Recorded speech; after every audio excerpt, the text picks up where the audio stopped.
কি রে বাবা, এত রাত্রে তুই টোটো নিয়ে স্টেশনে আসলি? আর বলবেন না, একজন প্যাসেঞ্জার ফোন করেছিল লাস্ট ট্রেন ধরে ফিরবে, পুবগাঁয়ে বাড়ি। সে এমন অনুরোধ করলো তাকে একটু বাড়ি পৌঁছে দেওয়ার জন্য যে আমি আর না করতে পারলাম না। ও বাবা, পুবগাঁয়ে বাড়ি? সে তো অনেক দূর রে। তোর বাড়ি তো বোধহয় কাশীপুর গায়ে নাকি? হ্যাঁ, কাশীপুর। তবে পুবগাঁয়ে তাকে পৌঁছে দিয়ে আবার কাশীপুর যেতে হবে, সে তো অনেকখানি পথ রে। তা বলছি, পয়সা করি একটু বেশি দেবে তো নাকি, এত রাত্রে এলি? হ্যাঁ হ্যাঁ, পয়সা করি দেবে, ওটা নিয়ে অসুবিধা নেই। ও, তাহলে তো ঠিকই আছে। দেখিস বাবা, এত রাত্রে অত দূর যাবি, আজ আবার কৌশিকী অমাবস্যা, একটু সাবধানে যাস, পথে আবার কোনো বিপদ আপদ না হয়। না না, পথে আবার কি বিপদ হবে? রাত্রের পথ, রাস্তাঘাট ফাঁকা, জোরে চালিয়ে বেরিয়ে যাব, কোনো অসুবিধা নেই। হ্যাঁ হ্যাঁ, অসুবিধা না হলেই ভালো। অমাবস্যার রাত তো, তাই বললাম। সে তো ঠিক আছে, কিন্তু তুমি এত রাত্রে এখানে বসে আছো, তোমারও কি কোনো প্যাসেঞ্জার আসবে নাকি?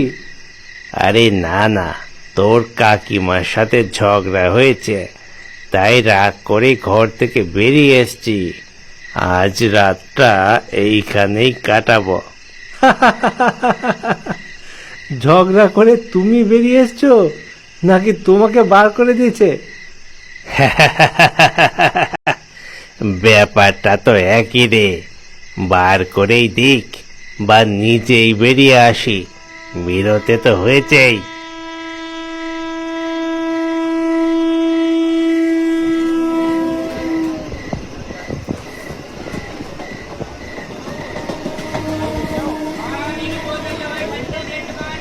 ওই যে ট্রেন এসে গেছে, তোর প্যাসেঞ্জার এবার নামবে রে। হ্যাঁ, তাই তো দেখছি। রিকশাওয়ালা কাকার সাথে কথা বলতে বলতে ট্রেন চলে আসে। আমি অপেক্ষা করতে থাকি আমার প্যাসেঞ্জারের জন্য।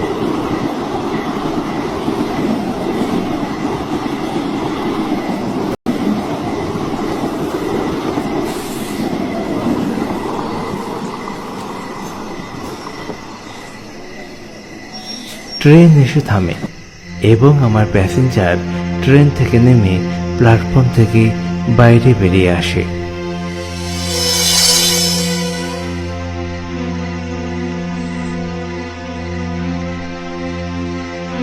আরে এই তো পবন, অনেকক্ষণ এসছো নাকি? না না, খুব বেশিক্ষণ না, মিনিট 5 আগেই আসলাম। তোমার একটু কষ্ট হলো, এত রাত্রে আসতে হলো আমার জন্য। আরে না না, অসুবিধা নেই, আসুন, উঠে পড়ুন।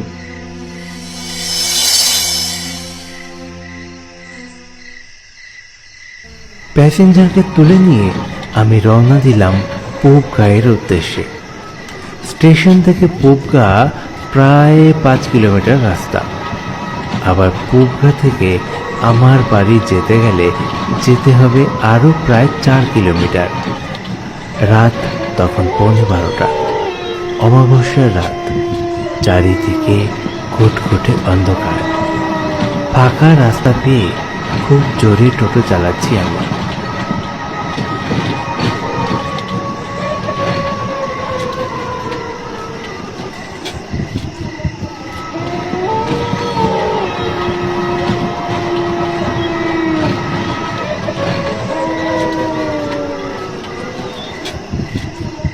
নিন দাদা, এসে গেছি আপনার বাড়ি। হ্যাঁ হ্যাঁ, খুব উপকার করলে ভাই, তুমি না আসলে আমি খুব বিপদে পড়তাম। নাও, ভাড়াটা নাও। ঠিক আছে।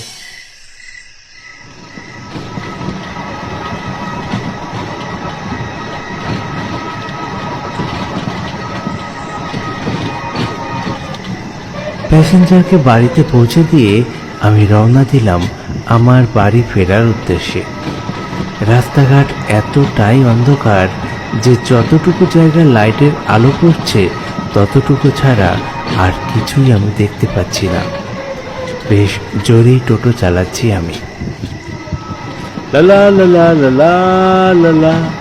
লা লা লা লা লা লা লা লা লা লা লা হুম হুম হুম হুম হুম হুম হুম হুম হুম হুম হুম হুম।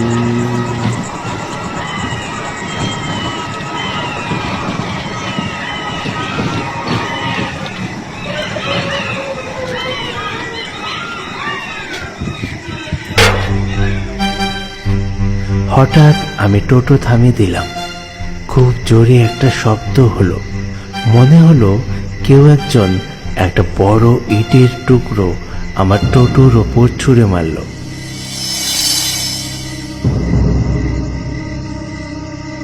আমি টোটো থেকে নামলাম। চারিদিকে ঘুটঘুটে অন্ধকার, কিছুই দেখা যাচ্ছে না। এই জায়গায় কেউ ইট ছুঁড়ে মারবে, সেও আবার এত রাত্রে? এটা কিভাবে সম্ভব?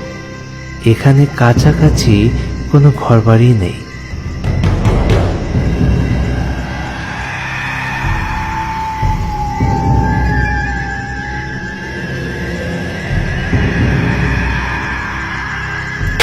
আবার একটা ইট মারল, ঠিক যেন আমার মাথার সাইড দিয়ে টোটোতে গিয়ে লাগলো।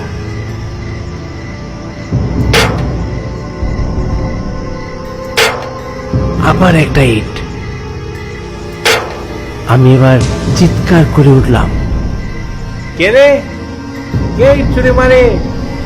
সামনে আয়, সাহস থাকলে সামনে আয়।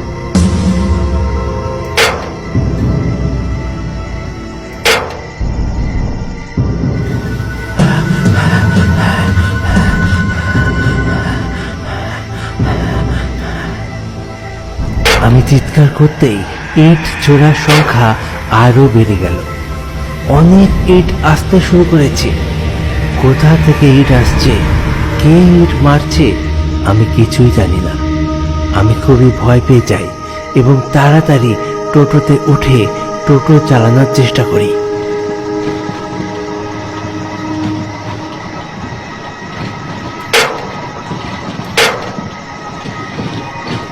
আমি টোটো চালাতে শুরু করি, কিন্তু ইট ছোড়া কোনোভাবেই কমছে না। আমি টোটো চালাতে চালাতে পিছন দিকে তাকাই।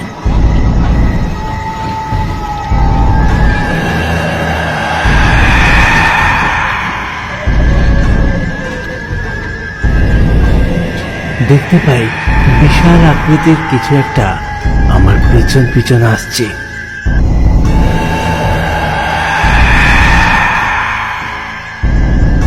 ওটা দেখে আমি খুব ভয় পেয়ে যাই।